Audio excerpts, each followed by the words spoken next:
Salut à tous, nouvelle petite vidéo. Donc on est le 15 janvier, on est à 25 jours après l'opération.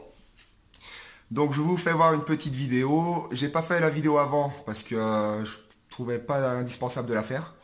Car les suites post-opératoires c'est ultra simple en fait. On n'a qu'une chose à faire, le temps. Laisser passer et puis voir le résultat, apprécier le résultat. Donc je suis dans la période un peu difficile parce que les cheveux commencent à tomber. Les greffons commencent à tomber, les côtés ça pousse, le dessus ça commence à tomber, donc c'est vrai que c'est pas très beau, et ça devrait continuer à chuter, et voilà. Donc qu'est-ce qui s'est passé depuis ma dernière vidéo? Donc il y a J+4, le plus important ça a été pour enlever les croûtes, donc de J+2 à J+12, j'ai appliqué une lotion sur la tête, du panthénol, qui sert à la cicatrisation et à reformer un peu les chairs qui ont été endommagées. Donc je devais appliquer ça sur la tête tous les jours pendant 1 heure. Donc c'est un spray qui mousse. Et puis on laissait appliquer pendant 1 heure.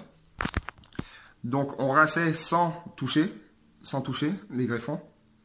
Juste en rinçant bien. Et ça, fallait faire ça pendant 12 jours, 1 heure par jour.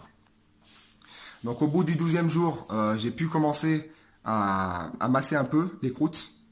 Masser un peu les cheveux et les croûtes pour les faire tomber. Et en 2 shampoings, donc en 2 jours, les croûtes sont totalement tombées.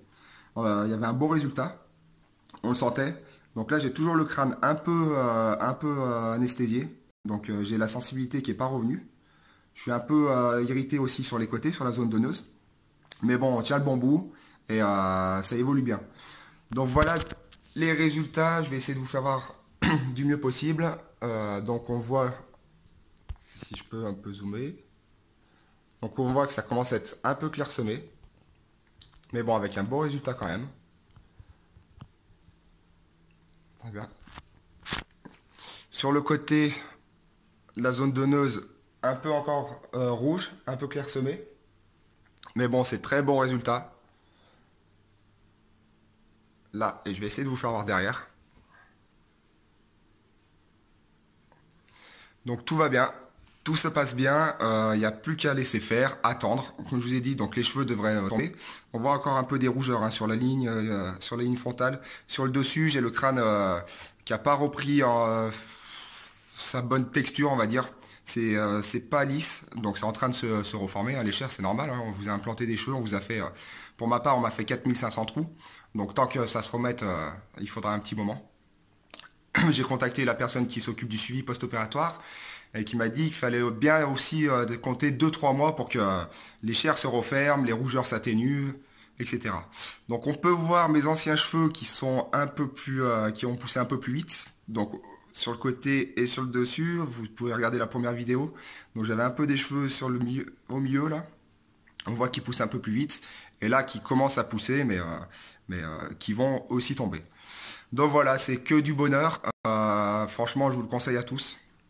C'est le pur bonheur de voir le travail effectué, de se regarder dans la glace avec une nouvelle ligne frontale. C'est que du bonheur pour l'instant. Donc je referai une vidéo un peu plus tard. Comme je vous ai dit, là j'ai laissé passer 20 jours parce qu'il n'y avait rien de spécial à voir. À part le maître mot, c'est attendre que ça se fasse. Donc comme je vous ai dit, ça devrait tomber encore pendant 2 semaines, 1 mois. Et après ça va repousser au bout du 3e mois. Donc j'ai hâte. Et en espérant que ça se passe bien. Mais vu là le résultat, ça devrait être quand même pas mal. On voit que même sur le dessus, je ne vous ai pas fait sur le dessus, entre les greffons, les cheveux greffés et ce qui me restait, c'est quand même assez bluffant.